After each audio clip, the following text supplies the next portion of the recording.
The kindest person you know might be living in a private hell right now, not because something bad happened to them, but because their own mind is torturing them with thoughts so disturbing they can't tell a single soul. Most people think OCD is about washing hands and checking locks. But the truth is far darker than that. There are types of OCD so invisible, so misunderstood, that millions of people suffer in complete silence, convinced they are monsters. And by the end of this video, I'm going to reveal the one subtype that destroys more relationships than infidelity ever could. But the reason it's so devastating is not what you'd expect. Invisible mental prison. Today, we're pulling back the curtain on 7 types of OCD that nobody talks about. Some of these will shock you. Others might make you realize that something you've been experiencing your entire life has a name. What you're about to learn could change how you see your own mind forever. Let's begin. Pure O. Imagine being trapped in a room with a screen that plays your worst fears on repeat. You can't turn it off. You can't look away. And the worst part, the screen is inside your own head. That's what pure O feels like. Pure O, short for purely obsessional OCD, is one of the most misunderstood forms of this disorder. There are no visible rituals, no hand washing, no checking. The compulsions are entirely mental. The mind is its own place, and in itself can make a heaven of hell, a hell of heaven. People with pure O experience relentless intrusive thoughts, violent images, blasphemous ideas, sexual scenarios that horrify them. And because there's nothing visible happening on the outside, nobody knows they're suffering. A study published in the Journal of Obsessive Compulsive and Related Disorders found that pure O patients wait an average of 14 years before receiving a correct diagnosis. 14 years of believing something is fundamentally wrong with you.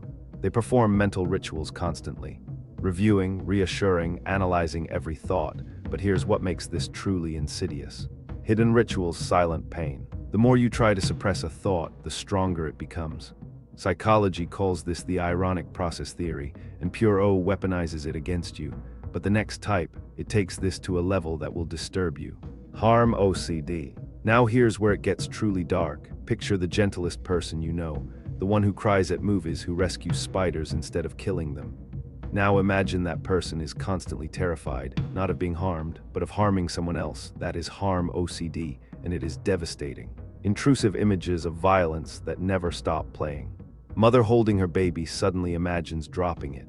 A teacher envisions hurting a student. A husband pictures something unspeakable happening to his wife. These thoughts arrive uninvited, unwanted, and they generate absolute terror. The critical thing to understand is this: having the thought is not the same as wanting to act on it. Research from Harvard Medical School confirms that intrusive violent thoughts occur in over 90% of the general population. The difference with harm OCD is the response. While most people dismiss these thoughts instantly, someone with harm OCD becomes consumed by them. They begin to question their own character, their own morality, their own soul. They avoid knives, they won't drive. They distance themselves from people they love, all to prevent something they would never actually do. If this is resonating with something deep inside you, hit like and subscribe to keep exploring the depths of your psyche with me. Because what comes next is even more painful. The prison isn't physical, it's mental. And the next type attacks the one thing most people can't live without: relationship OCD. Stop and think about this for a second. What if the person you love most in the world, the person you chose, the person who chose you, what if your own mind started whispering that you don't really love them? Doubt. That's relationship OCD, and it is a silent killer of love. Rocked attacks the very foundation of your emotional bonds, not from the outside, from within. You're sitting next to your partner, everything is fine, and suddenly a thought appears. Do I really love them? What if I'm settling? What if there's someone better? The problem is not that the doubts exist. The problem is that OCD makes them feel like emergencies. And then the compulsions begin. Constantly comparing your partner to others, monitoring your own feelings like a detective, seeking reassurance dozens of times a day, testing your emotional reactions. A 2019 study in the Journal of Clinical Psychology found that rocked sufferers reported relationship satisfaction levels comparable to people in genuinely unhappy partnerships, even when their relationships were objectively healthy. The disorder creates the very unhappiness it claims to detect. It's a self-fulfilling prophecy written by your own brain. Love, doubt, destroy. And here's the tragedy. Most people who have this never seek help, they just leave, relationship after relationship, convinced they haven't found the right one, when the problem was never the partner. It was always the OCD. But what I'm about to reveal next, most therapists don't even screen for it. Existential OCD. If you thought that was disturbing, you're not ready for this one. What if you woke up one morning and couldn't stop asking yourself, is any of this real? Not as a philosophical exercise, not as a passing thought, but as an obsessive, consuming, relentless question that hijacks every waking moment. Am I real? Is this reality? What is consciousness? Existential OCD traps its victims in an infinite loop of philosophical dread. Why does anything exist? What happens after death? What if free will is an illusion? These aren't the musings of a curious mind, they are a mental prison. The person can't eat, can't work, can't enjoy anything. Because every experience gets filtered through the question, but does any of this matter? The questions feel urgent, as if your survival depends on finding the answer. And the cruelest part, there are no definitive answers to these questions. Philosophy has wrestled with them for millennia. The only true wisdom is in knowing you know nothing.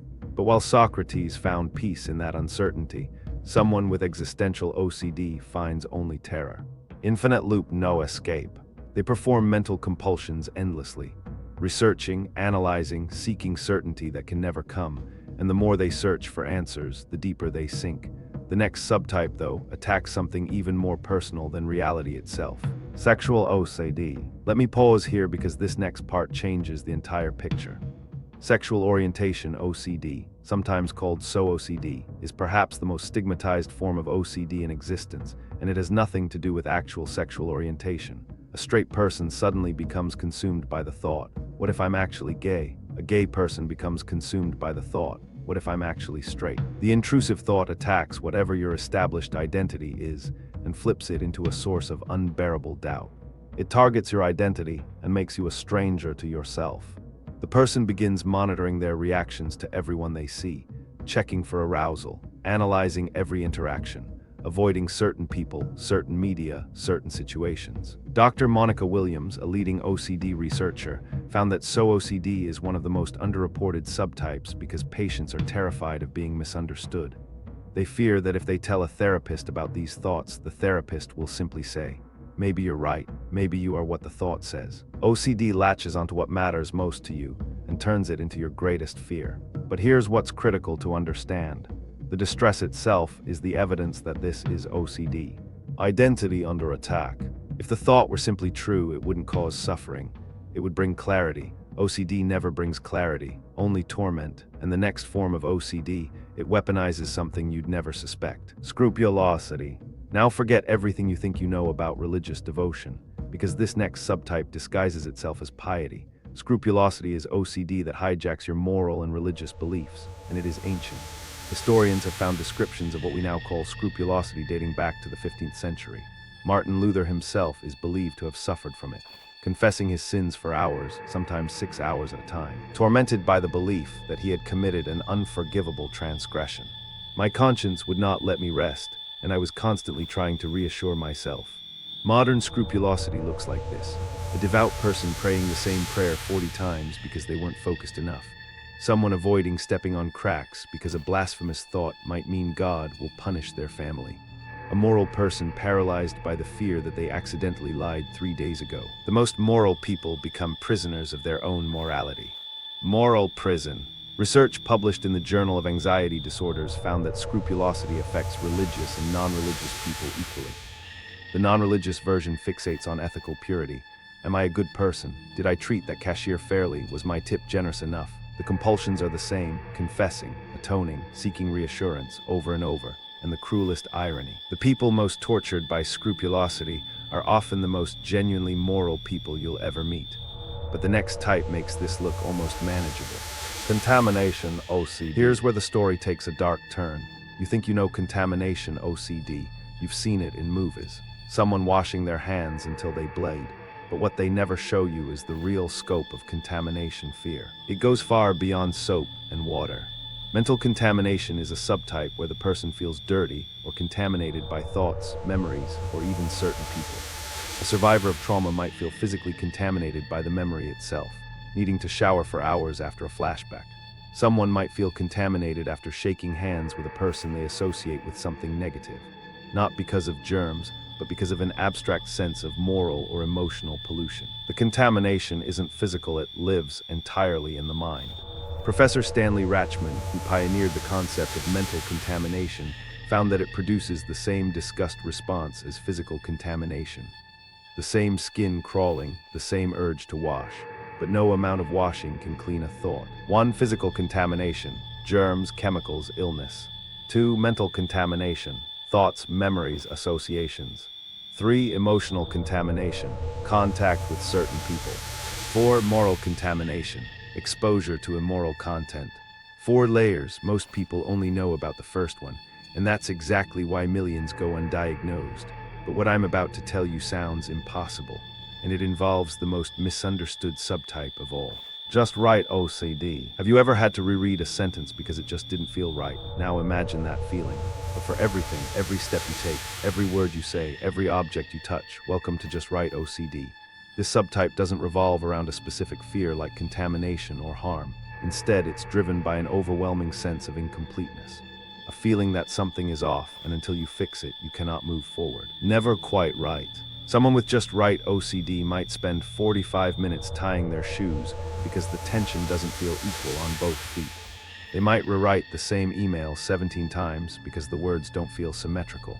They walk through doorways repeatedly because the step didn't land correctly. It is the not just right experience that drives the behavior, not fear of a catastrophic outcome.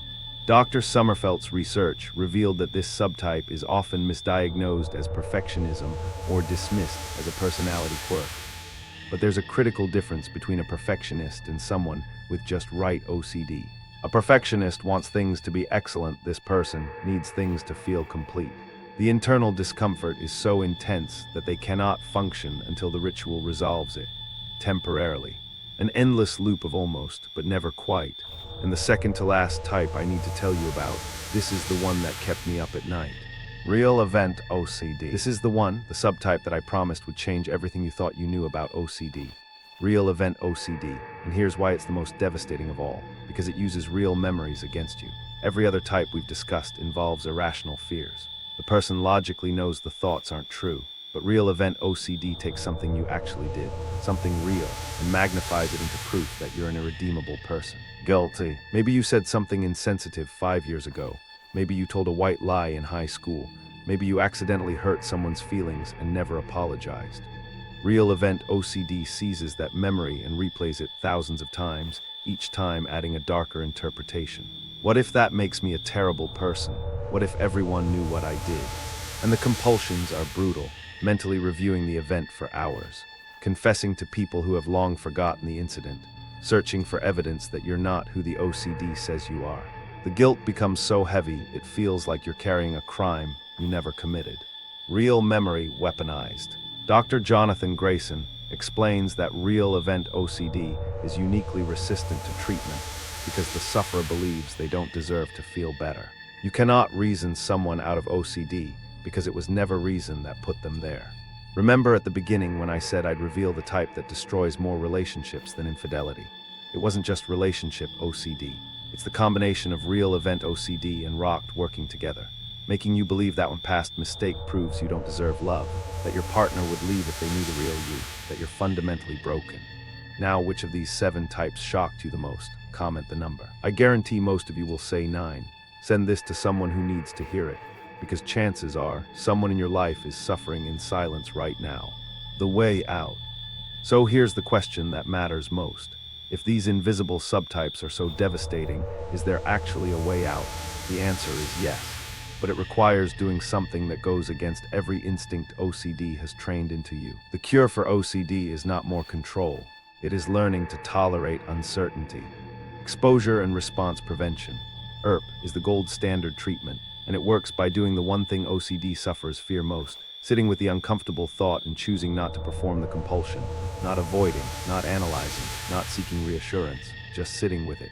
Dr. Jonathan Abramowitz's research shows that ERP has a 60 to 80% success rate, making it one of the most effective psychological treatments that exists for any condition. You don't overcome OCD by fighting your thoughts, you overcome it by changing your relationship with them. Accept uncertainty, find freedom. The thoughts don't disappear, they lose their power, because the secret that every recovered OCD sufferer eventually learns is this: the thoughts were never the problem. your response to the thoughts was. Between stimulus and response, there is a space. In that space is our freedom. If you made it this far, comment invisible OCD if you recognize something in yourself or someone you love today. That takes courage. And courage, not certainty, is how you begin to heal. Welcome to the Psyche Project. Every single day, millions of people are fighting battles that nobody can see. They smile at work, they hold their children, they sit across from their partners, and inside, their minds are screaming. OCD is not a quirk, it is not a preference, it is a thief that steals your peace. But knowledge is the first weapon against suffering. Now that you understand what these invisible subtypes look like, you can recognize them. In yourself, in the people you love, in the world around you. Knowledge, compassion, healing. You are not your thoughts, you are the awareness behind them, and that awareness, that space between the thought and the response, is where your freedom lies. The wound is the place where the light enters you. If you made it this far, comment invisible OCD if this changed how you see your own mind or someone else's struggle. Welcome to the Psyche Project. If this gave you something to think about, subscribe for more. Understanding yourself is the work of a lifetime. See you in the next video.